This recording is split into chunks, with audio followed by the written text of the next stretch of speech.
Kasih dan damai dari Allah Bapa dan dari anaknya Tuhan Yesus Kristus menyertai saudara sekalian. Amin. Shalom Bapak Ibu saudara jemaat Tuhan. Apa kabarnya di pagi hari ini? Kiranya kita penuh dengan sukacita dan berkat Tuhan. Sebelum kita melangkah melakukan berbagai aktivitas kita pada hari ini, marilah kita dengarkan firman Tuhan yang menjadi renungan harian yang tertulis dalam kitab Mazmur pasal 109 ayat 26. Beginilah firman Tuhan. Tolonglah aku ya Tuhan Allahku, selamatkanlah aku sesuai dengan kasih setiamu. Demikian firman Tuhan.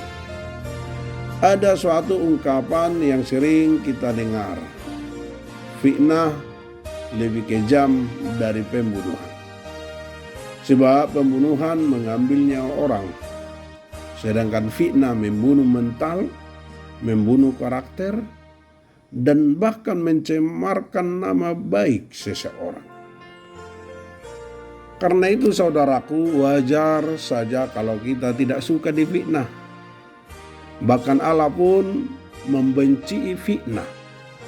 Karena Dia berkata, Allah memerintahkan umatnya supaya tidak mengucapkan saksi dusta terhadap sesama. Secara praktis, hukum ke-9 dari hukum Tuhan mengajak kita menjauhi fitnah, menjauhi gosip. Andai kata difitnah orang, apa yang akan kita lakukan?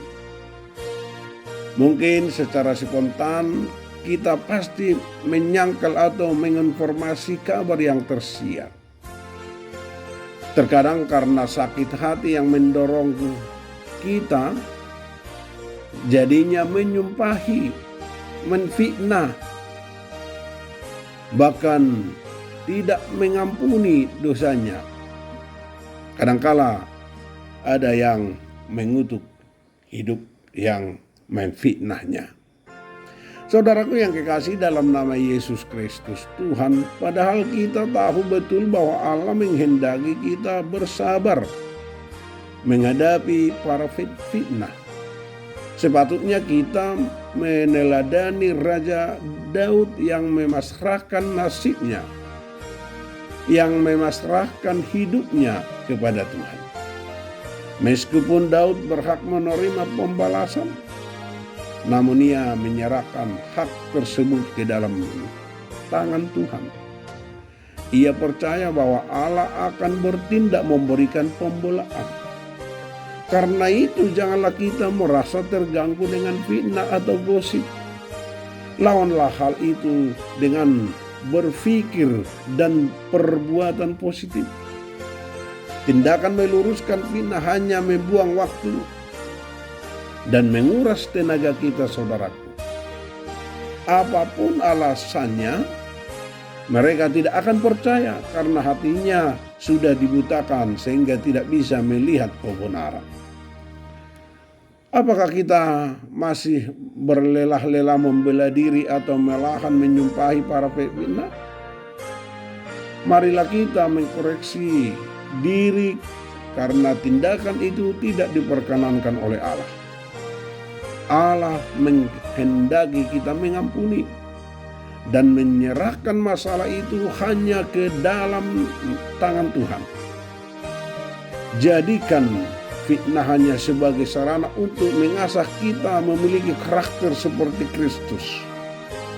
Dengan demikian, hidup kita memuliakan Tuhan dan menjadi daya tarik bagi orang lain untuk mengenal berita kesukaan dari Yesus Kristus.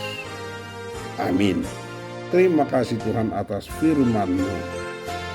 Kiranya mampukan kami dalam kehidupan kami untuk saling mengampuni dan menyerahkan segala persoalan hidup kami hanya ke dalam tangan-Mu saja. Berkati kami di setiap langkah hidup kami dan segala aktivitas kami. Apabila ada pergumulan, kami hanya menyerahkan hidup kami hanya ke dalam tangan-Mu saja. Dalam nama Yesus kami berdoa dan mengucap syukur. Amin.